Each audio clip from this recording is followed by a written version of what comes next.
میں کبھی تفصیل میں اس قصے کو نہیں سنا سکا کہ میرے جذبات میرے اوپر غالب آ جاتے ہیں، میرے الفاظ بکھر جاتے ہیں، ٹوٹ جاتے ہیں، میرا بند ٹوٹ جاتا ہے۔ لیکن اس کی متھ کیا ہے؟ یہ کیوں ہوا؟ یہ کیوں ہوا؟ یہ اس لیے نہیں ہوا کہ 10 دن رو پیٹ کے تم چھٹی کرو، اس لیے نہیں ہوا۔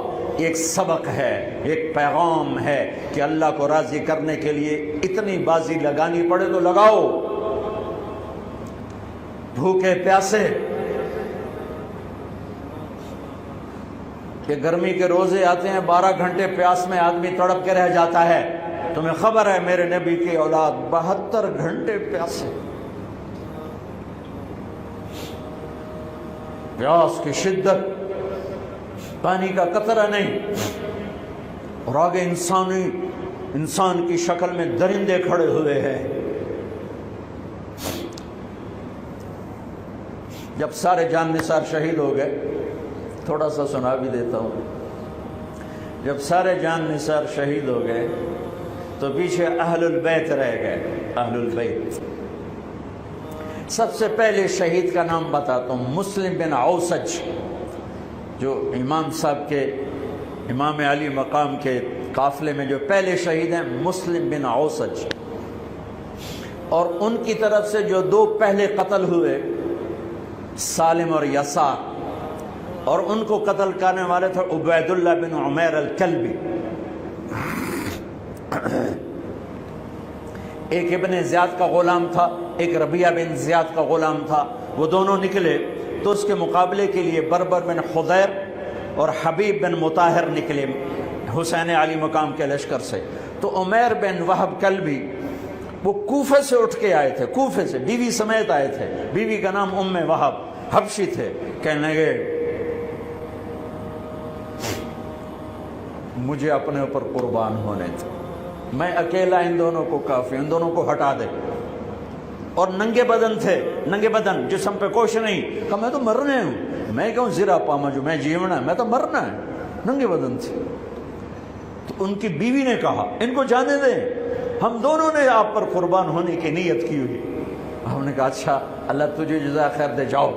تو اس اکیلے نے دونوں کمبختوں کو جہنم میں پہنچا دیا، سالم اور یسار۔ تو ان میں سے ایک آدمی بولا ہوئے یہ مرنے آئے ہیں، اگر اکیلے لڑو گے تم سب کو مار دیں گے، اور تسی تو جیون دے طلبگار ہو، مرن دے طلبگار ہیں۔ مرن والے نو مارنا کوئی سوکھا کام ہوندا ہے؟ وہ ان پر کٹھے حملہ کرو۔ پھر حملہ عام ہوا تو پہلے شہید ادھر سے مسلم بن اوسج، جب وہ گر رہے تھے تو کہہ رہے تھے حسین کی حفاظت کرنا جب تک سانسوں میں سانس باقی۔ آپ کے لشکر میں ادھر زہیر بن القین، یعنی رائٹ سائڈ پر زہیر بن قین ایک چھوٹا جھنڈا، لیفٹ سائڈ پر حبیب بن مظاہر ایک جھنڈا، درمیان میں آپ کے بھائی عباس بن علی جن کے ہاتھ میں بڑا جھنڈا تھا، اور بڑا نشان کا جو علامت تھا وہ عباس بن علی کے درمیان میں تھا۔ 32 گھوڑ سوار تھے اور 40 پیدل تھے۔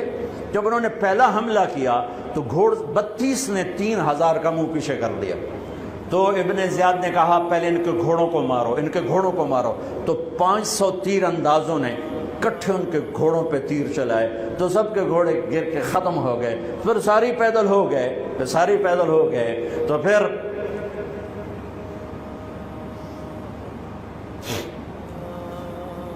میں اٹک جاتا ہوں، اس لیے پھر میں آخر میں بیچ میں زہیر کی شہادت سنا دوں۔ زہیر بن القین، جب نماز کا وقت آیا، ظہر کا وقت داخل ہوا تو آپ نے اشارہ کیا زہیر یہ شمر سے کہو نماز پڑھنے دے۔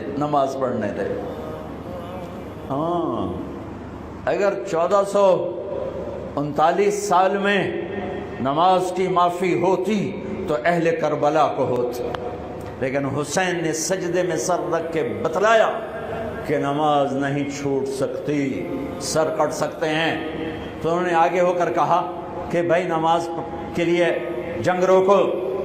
تو کوفی لشکر کا ایک سردار تھا حسین بن نمیر، اس نے کہا تمہاری تو نماز قبول ہی نہیں ہوتی۔ تو انہوں نے کہا لعنت تجھ پر، تیری نسلوں پر، جس گھر کی تو فعل نماز ملی انہی کی نہیں ہوتی اور تمہاری ہوتی ہے. تو واپس آ کر کہنے لگا کہ وہ نماز کی اجازت نہیں دے رہے. فرمایا نماز تو نہیں چھوٹے گی نا. یہ فیصلہ آباد والوں کو نہیں، 7 بر اعظم کے ایمان والوں کو پیغام ہے کہ زیر خنجر بھی یہ پیغام سنایا ہم نے. نماز نہیں چھوٹ سکتی، نماز نہیں چھوٹ سکتی. اللہ کی قسم کوئی مسئلہ نہیں تھا اگر یہ چھوڑ دیتے. جنگ سے پہلے آنکھ لگ گئی، آنکھ کھلی تو ہنس پڑے. بہن نے پوچھا ایک ایڑا ہاسے دا ویلا ہے، موت سر تے کھلوتی ہے. فرمایا بہن ابھی اللہ کے نبی کو خواب میں دیکھا ہے، کہہ رہے ہیں بیٹا میں لینے کے لیے آ چکا ہوں. موجوں ہو گئی، لینے کے لیے آ چکا ہوں. چھوڑ دیتے تو پھر گلستان کالونی والوں کو بھی گنجائش مل جاتی، چھٹی جا سکتی ہے. 6 بر اعظم کے انسانوں کو پیغام دیا کہ ٹکڑے ٹکڑے ہو جاؤ، نماز نہیں چھوڑ سکتی. فرمایا آدھے نماز پڑھو آدھے جنگ کرو، صلاۃ خوف. آدھوں نے نماز پڑھی آدھوں نے جنگ کی. 15-20 تو پہلے شہید ہو چکے تھے.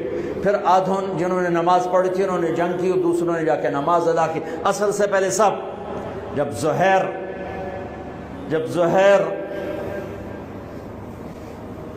گرنے لگے تو انہوں نے حضرت حسین کے کندھے پر یوں ہاتھ مارا. گرتے گرتے اقبل ہدیت ہادیا مہدیا اليوم تلقى جدك النبي حسنا والمرتضى عليا والشهيد الجعفر الكمية واسد الله المحيا. ہاں آگے بڑھ، تیرے لیے تیرا نانا پھولوں کے ہار لے کے کھڑا ہوا. آگے بڑھ، آج تیری ملاقات کا دن ہے. آج تو اپنے بھائی حسن سے ملے گا، باپ علی سے ملے گا، چچا جعفر سے ملے گا، اسد اللہ حمزہ سے آج تیری ملاقات ہے. ان اشعار کے ساتھ آپ نے جان اپنے اللہ کو سپرد فرمائی. جب سارے جان نثار ختم ہو گئے اب اہل البیت کی باری آئی. تو سب سے پہلے آپ کے بیٹے علی الاکبر نے تلوار اٹھائی گا. ابا جان آپ سے پہلے مرنا چاہتا ہوں،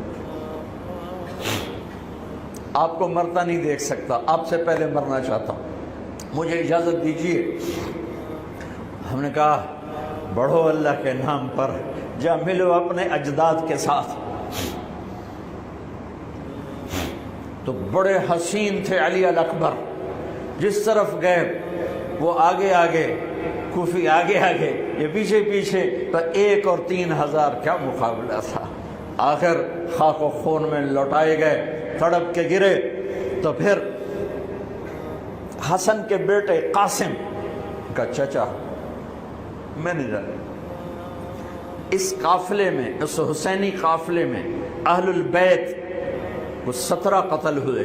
ان میں سب سے حسین قاسم تھے، قاسم بن حسن. قاسم بن حسن جب ان پر تلوار کا وار پڑا تو ان کا ہاتھ کٹا اور نیچے گرے. تو انہوں نے کہا یا اماں، ہائے چچا. تو حضرت حسین زخموں سے چور ہو چکے تھے، لیکن اس سے بجھتی شمع بھڑکتی ہے. اب زخمی شیر کی طرح لپکے اور کائی کی طرح مجمع کو چیرا. جب وہاں پہنچے تو وہ ایڑیاں رگڑ رہے تھے اور خاک و خون میں لت پت تھے. تو اٹھا کے سینے سے لگایا. ان کی آخری ہچکیاں ان کے سینے پہ ختم ہوئیں. کہنے لگے بھتیجے آج تیرا چچا بڑا بے بس ہے، آج وہ تیری مدد کو نہیں آ سکتا ہے، لیکن ایک دن آنے والا ہے جب تیرے نانے کی عدالت میں فیصلہ ہوگا. پھر ان کی لاش کو اٹھایا.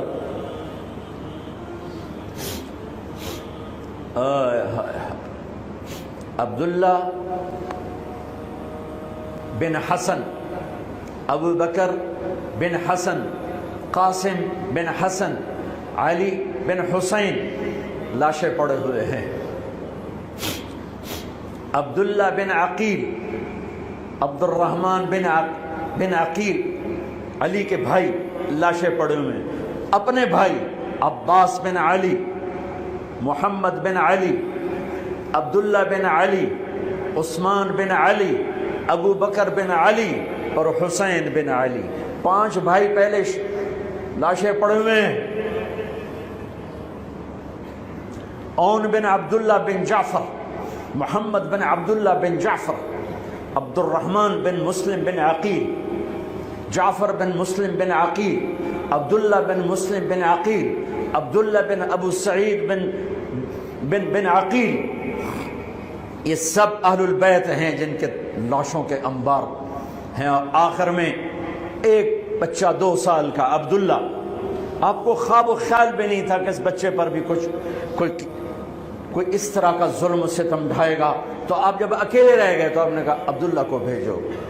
آخری ملاقات بیٹے سے، تو اس کو سینے سے لگایا، چوم کے یہاں بٹھایا، ابھی تقدیر کا کچھ امتحان باقی تھا۔ 2 سال کا بچہ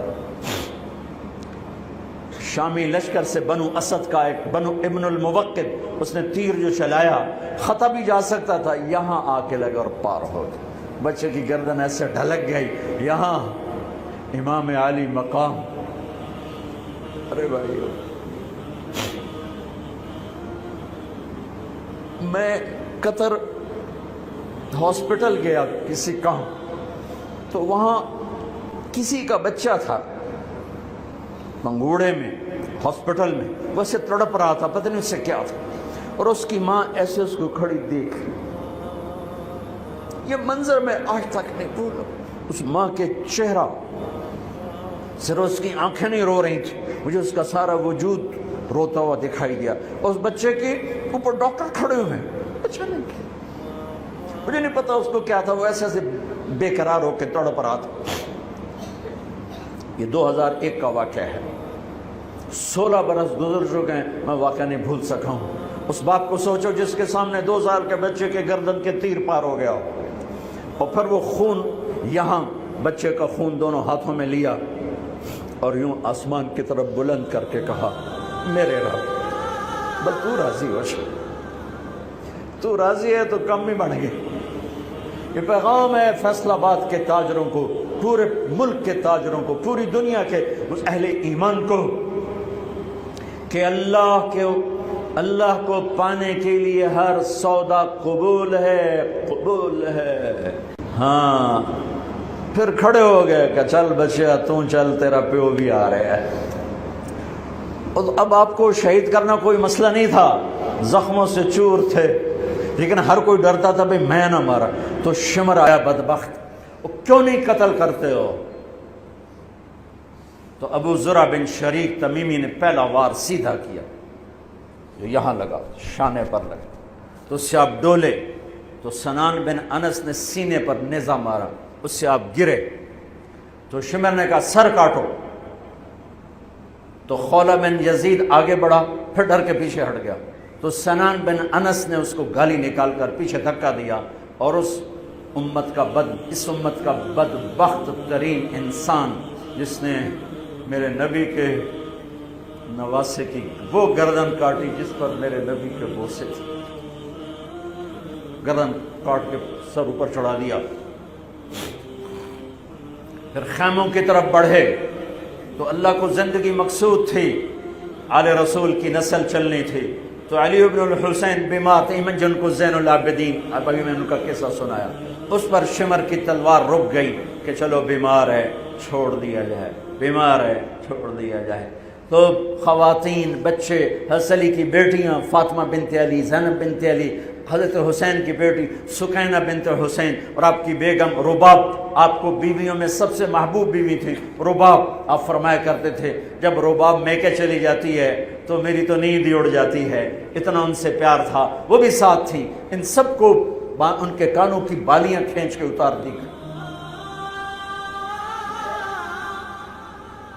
پھر ابن سعد نے کہا 10 گھوڑ سوار آؤ، انہوں حسین کے جسم پہ گھوڑے دوڑا دیے، ادھر سے ادھر سے ادھر سے۔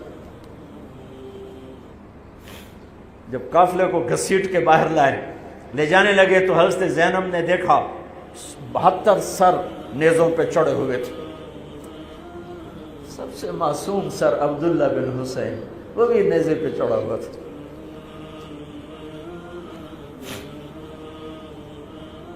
ہم نے کربلا کو افسانہ بنا دیا، یہ کمائی کا ذریعہ بنا لیا۔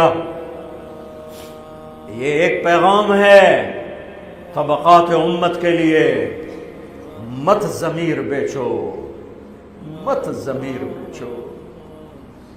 ٹکڑے ٹکڑے بدن، تو حضرت زینب کی زبان سے چند الفاظ نکلے جنہوں نے، آپ حیران ہوں گے، کوفی لشکر والے رونے لگے جو ابھی قتل کر رہے تھے، ان کی آنکھوں میں آنسو آ گئے۔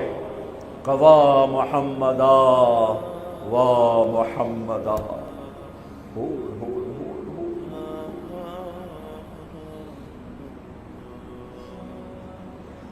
اے محمد مصطفیٰ، اے محمد مصطفیٰ، هذا حسین بالعراء مزمل الدماء مقطع الاعضاء، وا محمدا وا محمدا، اے محمد مصطفیٰ، اے محمد مصطفیٰ، بناتک السبایا ذریتک مقتلہ تصفی علیہا الریاح۔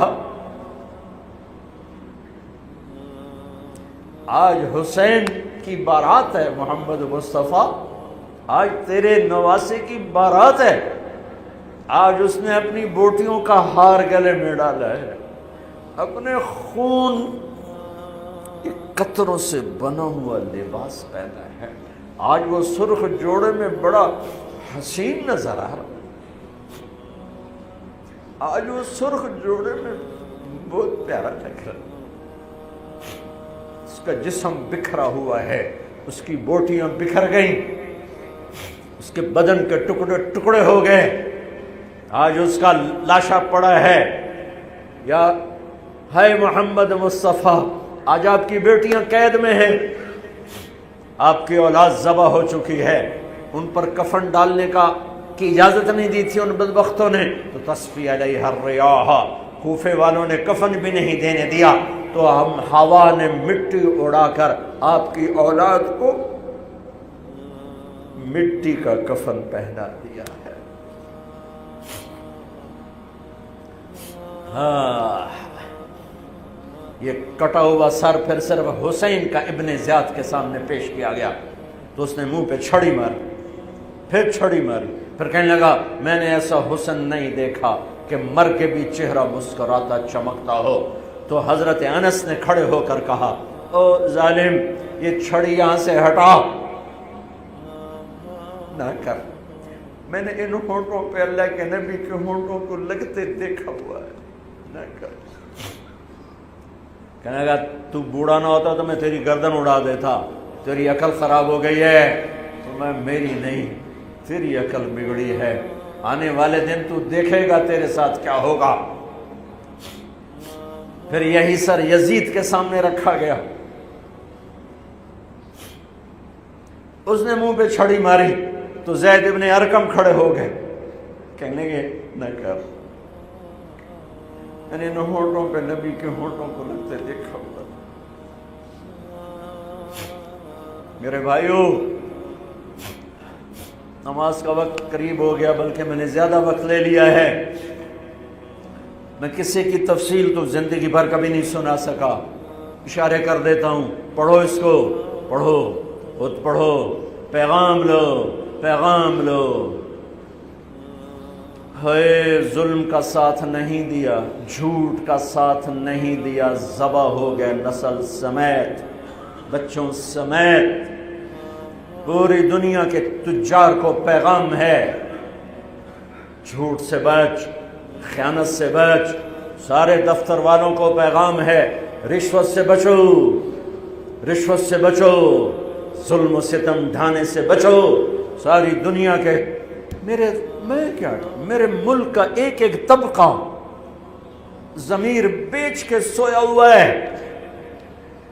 جہاں انصاف دینے والے بک جائیں، جہاں جج کے قلم کی قیمت لگے، جہاں جس دیش کے جج کو خریدا جا سکتا، جس کے قلم کو خریدا جا سکے، جس دیش کے وکیل کو خریدا جا سکے، جس دیش میں جھوٹے مقدموں کی بھرمار ہو، جس دیش کا ڈاکٹر مریض کو مریض نہ سمجھے گاہک سمجھے اور مرتے کی کھال اتارے، مرتے ہوئے کی کھال اتارے، جس دیش کا وکیل خود ایک مافیا گروپ بن چکا ہو، جس دیش کا، میں وکیلوں کا رونا کیا روں، میں ججوں کا رونا کیا روں، میرے دیش کا تو ریڑھی والا بھی ظالم ہے، مزدور بھی ظالم ہے، غریب بھی ظالم ہے، مالدار بھی ظالم ہے، ظلم کے اندھیروں میں دیش ڈوبا ہوا ہے۔ میرے بھائیو، ہمارا نیا سال شروع ہو چکا ہے اور ہم توبہ کریں اللہ کی بارگاہ میں۔ میرے بھائیو، میں بہت دہراتا ہوں اس بات کو، جس فرد میں، جس قوم میں، جس دیش میں، جس خاندان میں، جس معاشرے میں ظلم ہوگا، جھوٹ ہوگا، دھوکہ ہوگا، وہ تباہ ہو جائیں گے، چاہے مسلمان ہیں چاہے کافر ہیں۔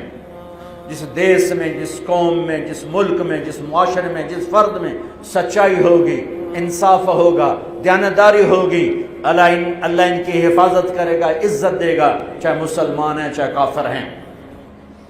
دنیا کی عزت ضرور ملے گی، کفر کے ساتھ ملے گی، کہ سچائی، دیانتداری، عدل و انصاف پر اللہ سایہ کر دیتا ہے، چاہے کفر ہے چاہے اسلام ہے، موت تک۔ کافر ہے تو موت تک، موت کے بعد ایمان کا فیصلہ ہے، لیکن اگر ایمان ہے تو یہ جہان بھی بن گیا، وہ جہان بھی بن گیا۔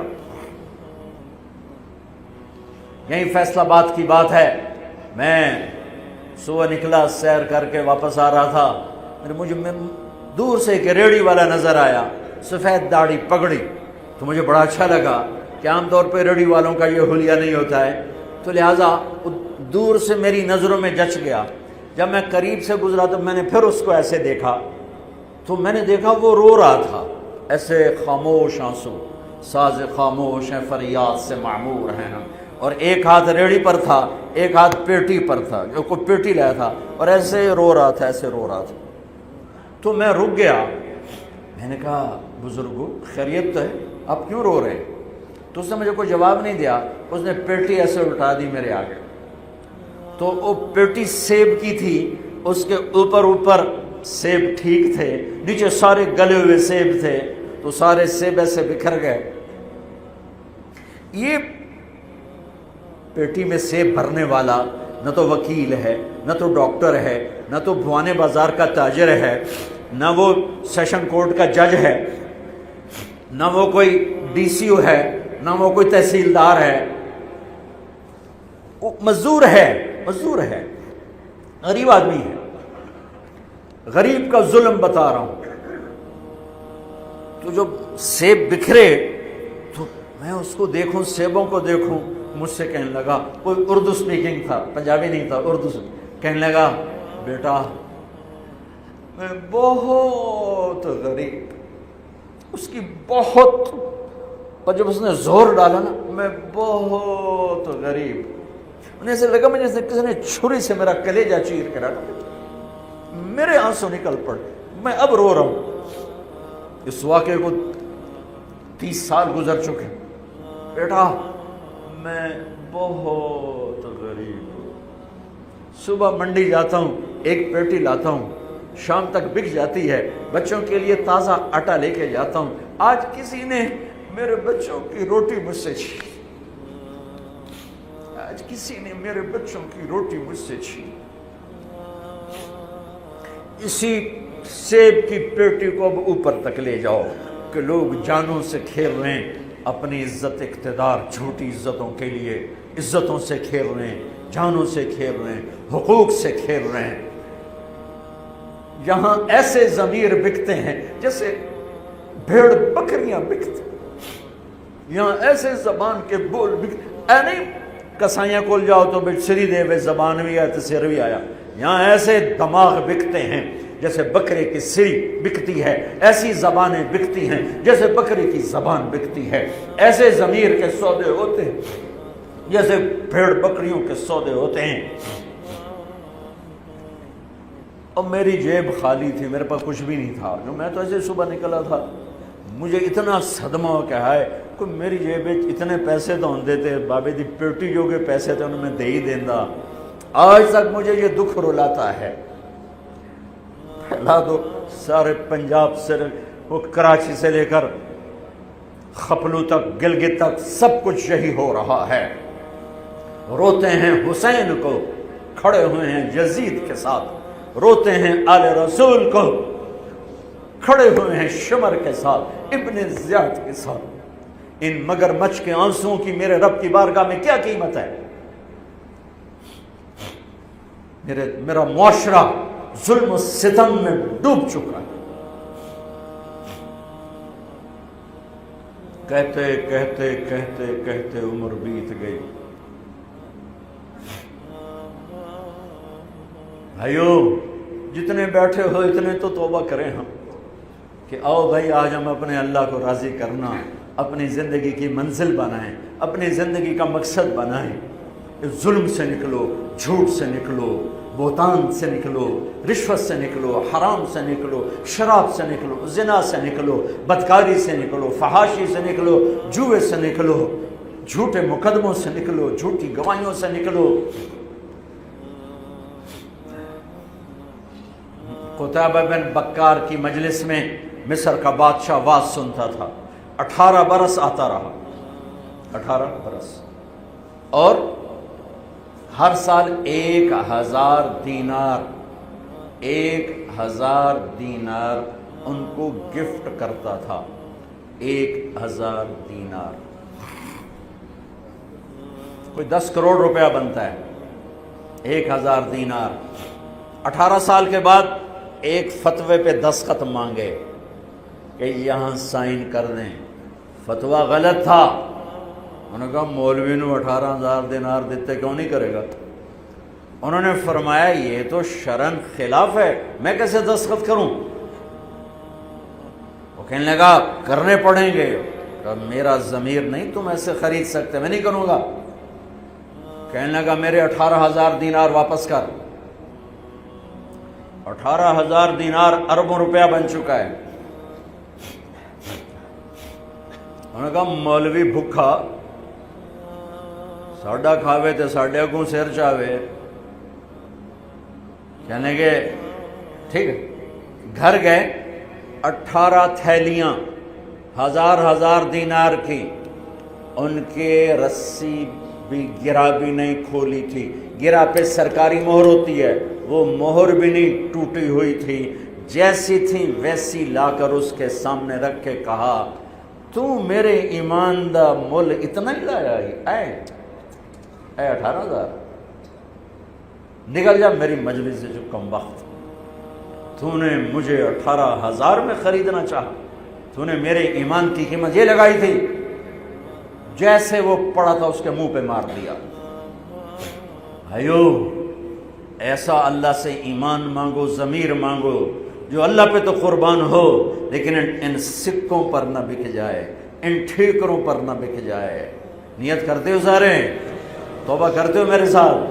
کہو یا اللہ میری توبہ, پھر کہو یا اللہ میری توبہ, پھر کہو یا اللہ میری توبہ. کی ہے تو اللہ کے ہاں قبول ہے, چونکہ میرے رب کو توبہ جیسے پسند ہے. سبحان اللہ. اور میری تمہاری تو عمر ہی کوئی نہیں ہے. میرا رب کہتا ہے میرا بندہ اتنے گناہ کر کہ زمین سے اٹھا کر آسمان کی چھت کو لگا دے, یہاں سے اٹھا کر آسمان کی چھت کو لگا دے, پھر صرف ایک دفعہ کہنا یا اللہ معاف کر دو, میں ساری معاف کر دوں. ہمارے گناہوں کی تو حیثیت ہے کوئی. میں نے مانچسٹر میں بیان کیا, آخر میں ایسے توبہ کروائی تو ایک نوجوان آ گیا, لاہور کا تھا. کہا جی مولانا صاحب یہ گناہ معاف ہو گئے سارے؟ میں نے کہا ہاں. یہ توبہ پہ ہو گئے؟ واقعی ہو گئے؟ میں نے کہا بالکل. جی میں نے بہت گناہ کیے ہیں, سارے معاف ہو گئے؟ میں نے کہا بالکل ہو. جی میں نے بہت کیے ہیں. میں نے کہا بیٹا تیری تو عمر ہی کوئی نہیں, تو نے کتنے کیے ہوں گے؟ تو رب کی رحمت کو جانتا نہیں. ہمارے بر صغیر کا معاملہ ڈراتے زیادہ ہیں, اتنا اللہ سے ڈرایا کہ اللہ سے جدائی کر دی, اللہ سے ہی بھگا دی. ایک دفعہ ایک آدمی کہنے لگا تسی مولویاں ساڈے کولو ساڈا رب بھی کھو لیا. بہت مالدار آدمی تھا. تسی مولویاں ساڈے کولو ساڈا رب بھی کھو لیا, تسی سانو رب کولو اتنا ڈرایا کہ اسی ہن آنے بھی پتہ نہیں ساڈے نال اس کرنا کی. میں کہا یار میں تو نہیں ڈرا، تمہیں تو خوشخبریاں دو بھائی اللہ کے پاس آ جاؤ، اللہ کے پاس آ جاؤ، نہ کہیں جہاں میں امان ملی، جو امان ملی تو کہاں ملی، میرے جرم خانہ خراب کو تیرے عفو بندہ نواز۔ اور کوئی راستہ ہے؟ اللہ کو مناؤ، ایک بول پہ مانتا ہے، ایک بول پہ مانتا ہے، ایک آنسو پہ مانتا ہے، پھر ٹوٹ جائے پھر کر لینا، پھر ٹوٹ جائے پھر کر لینا۔ اور یہ تبلیغ کا کام، اس کو سیکھنے کی محنت ہے، اللہ ہمت دے تو ٹائم لگانا۔ نیا سال شروع ہو رہا ہے، کسی سے لڑے ہوئے ہو صلح کرو، کسی کا حق مار کے بیٹھے ہو واپس کر دو، نہیں کرنے کی طاقت تو جا کے معافی مانگ لو کہ جب ہوگا میں دے دوں گا، جب ہوگا میں دے دوں گا۔ کسی کے ساتھ بغض ہے دل کو صاف کرو، کسی کا نفرت ہے دل کو صاف کرو، کسی سے بائیکاٹ کیا ہوا ہے ابھی جا کے اس سے مل لو، اس سے ملاقات کر لو، اور اس سے سینے سے لگا لو کہ نیا سال اس طرح شروع ہو کہ ہمارا دل پوری دنیا کے لوگوں سے صاف ہو۔ تو اللہ تعالیٰ بھی ہمارے گناہوں کو صاف فرمائے گا، معاف فرمائے گا۔ اللہ تعالیٰ ہمیں اور آپ کو عمل کی توفیق بخشے۔ جتنا مجمع آئے ہو، اگر نماز میں سستی ہے تو بھائی آج کے بعد نماز نہیں چھوڑ، ٹھیک ہے نا؟ اور ایک جھوٹ نہیں بولنا، سچ بولنا ہے، ٹھیک ہے؟ کسی کو دھوکہ نہیں دینا، دیانتداری سے کام کرنا ہے۔ یہ چند کام کرنے کے کام بن جائے گا۔